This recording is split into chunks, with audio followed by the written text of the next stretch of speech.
Hi friends, welcome to Renna Samayal. இன்னைக்கு என்ன சமையல் பார்க்க போறோம்னா மட்டன் உருளைக்கிழங்கு குழம்பு தான் பார்க்க போறோம். ரொம்ப சுவையா இருக்கும். இட்லி, தோசை, சப்பாத்தி எல்லாத்துக்குமே தொட்டு சாப்பிடுறதுக்கு ரொம்ப சுவையா இருக்கும். எளிமையான முறையில் ரொம்ப சுவையா வீட்டில் உள்ள மசாலா வச்சு அட்டகாசமா செஞ்சிடலாம். அந்த சுவையான மட்டன் உருளைக்கிழங்கு குழம்பு எப்படி செய்யறதுன்னு வாங்க பார்த்துடலாம். மட்டன் உருளைக்கிழங்கு குழம்பு பண்ண போறோம். அதுக்கு 5 டேபிள் ஸ்பூன் அளவுக்கு எண்ணெய் சேர்த்துக்கலாம். எண்ணெய் சூடாகி வரட்டும். எண்ணெய் சூடாயிட்டு பட்டை, கிராம்பு, ஏலக்காய், அன்னாசிப்பூ, அதுக்கப்புறமா மராட்டி மொக்கு சேர்த்துக்கலாம். பட்டை, கிராம்பு, ஏலக்காய்லாம் நல்லா பொரிய ஆரம்பிச்சிருச்சு. பொடியாக நறுக்கி வச்சிருக்கிற ஒரு பெரிய வெங்காயம் சேர்த்துக்கலாம். கூடவே பொடியாக நறுக்கி வச்சிருக்கிற 20 சின்ன வெங்காயம் சேர்த்துடலாம். வெங்காயம் சேர்த்துட்டு நல்லா கலந்து விட்டு வதக்கிடலாம். வெங்காயம் நல்லா வதங்கி வரணும். சின்ன வெங்காயம் நிறையா சேர்த்து செய்யும்போது மட்டன் குழம்பு நல்ல சுவையாக இருக்கும். வெங்காயம் நல்லா வதங்கி வந்துருச்சு. அதுக்கப்புறமா கொஞ்சமாக கருவேப்பிலை சேர்த்துக்கலாம்.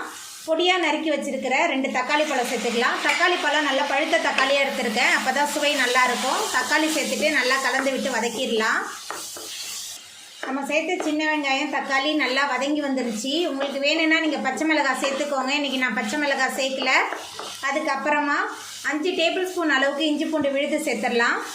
இஞ்சி பூண்டோட பச்சை வாசனை போகிற அளவுக்கு நல்லா கலந்து விட்டு வதக்கிடலாம். இந்த மட்டன் உருளைக்கிழங்கு குழம்பு ரொம்ப சுவையாக இருக்கும். நம்ம சேர்த்த வெங்காயம், தக்காளிலாம் நல்லா வதங்கி இஞ்சி பூண்டோட பச்சை வாசனை போயிடுச்சு. அதுக்கப்புறமா மசாலா தூள்லாம் சேர்த்துக்கலாம். 6 டேபிள் ஸ்பூன் அளவுக்கு குழம்பு மிளகாய் தூள் எடுத்திருக்கேன். 3 டேபிள் ஸ்பூன் அளவுக்கு கரம் மசாலா, கொஞ்சமாக மஞ்சத்தூள் சேர்த்துக்கலாம். மட்டன் குழம்புக்கு தேவையான அளவுக்கு உப்பு சேர்த்துக்கலாம். சேர்த்துட்டு எல்லாத்தையும் நல்லா கலந்து விட்டு வதக்கலாம். மசாலா தூள், வெங்காயம், தக்காளி எல்லாமே சேர்ந்து நல்லா கலந்து வதங்கிருச்சு. அதுக்கப்புறமா நம்ம சுத்தம் பண்ணி வச்சுருக்கிற மட்டன் சேர்த்துக்கலாம். 1/2 கிலோ அளவுக்கு மட்டன் சேர்க்குறேன். மட்டன் சேர்த்துட்டு நல்லா கலந்து விட்டு வதக்கி விட்டுடலாம். மசாலா, மட்டன் எல்லாமே சேர்ந்து நல்லா கலந்து வதங்கணும். நல்லா வதக்கி விட்டுடலாம். மட்டன் மசாலாலாம் சேர்த்துட்டு நல்லா கலந்து விட்டு வதக்கியாச்சு. அதுக்கப்புறமா மட்டன் வேகிறதுக்கு தேவையான அளவுக்கு தண்ணி சேர்த்துக்கலாம். மட்டன் மூழ்கிற அளவுக்கு தண்ணி சேர்த்துக்கலாம். அப்போ தான் மட்டன் நல்லா வெந்து வரும். தண்ணி சேர்த்துட்டு நல்லா கலந்து விட்டுறலாம். மட்டன் மூழ்கிற அளவுக்கு தண்ணி சேர்த்துட்டு நல்லா கலந்து விட்டாச்சு. இப்போ ஒரு மூடி போட்டு வச்சிடலாம். மட்டன் நல்லா வெந்து வரட்டும். குக்கர்னா 4 விசில் வச்சு எடுத்துக்கோங்க. திறக்கும் போதே நல்லா கமன் வாசனையாக இருக்குது. அதுக்கப்புறமா உருளைக்கிழங்கு ஒன்று தோல் சீவி நறுக்கி வச்சுருக்கேன். உருளைக்கிழங்கு சேர்த்துக்கலாம். உருளைக்கிழங்கு சேர்த்து மட்டன் குழம்பு செய்யும்போது நல்ல சுவையாக இருக்கும். மேலால் கொஞ்சமாக கொத்தமல்லி தழை தூவிடலாம். தூவிட்டு நல்லா கலந்து விட்டுறலாம். அதுக்கப்புறமா ஒரு மூடி போட்டு வச்சிடலாம். உருளைக்கிழங்கு, மட்டன் எல்லாமே சேர்ந்து நல்லா கலந்து வெந்து வரட்டும்.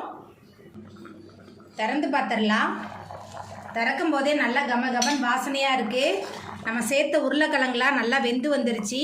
ரொம்ப சுவையான உருளைக்கிழங்கு மட்டன் குழம்பு சூப்பராக ரெடியாக இருக்குது. ஒரே மாதிரி செய்யாமல் இந்த மாதிரி வித்தியாசமான முறையில் எல்லாம் செஞ்சு பாருங்கள். மட்டன் குழம்பு நல்ல சுவையாக இருக்கும். இப்போ நம்ம அடுப்பை ஆஃப் பண்ணிடலாம். அவ்வளோதாங்க, ரொம்ப சுவையான மட்டன் உருளைக்கிழங்கு குழம்பு சூப்பராக ரெடி ஆகிட்டு. இந்த சுவையான மட்டன் உருளைக்கிழங்கு குழம்பை நீங்களும் உங்கள் வீட்டில் செஞ்சு பாருங்கள். இந்த வீடியோ உங்களுக்கு பிடிச்சிருந்தா லைக் பண்ணுங்கள், ஷேர் பண்ணுங்கள், கமெண்ட் பண்ணுங்கள், சப்ஸ்கிரைப் பண்ணுங்கள். அப்படியே பக்கத்தில் உள்ள பெல் பட்டனையும் கிளிக் பண்ணிடுங்க. நன்றி.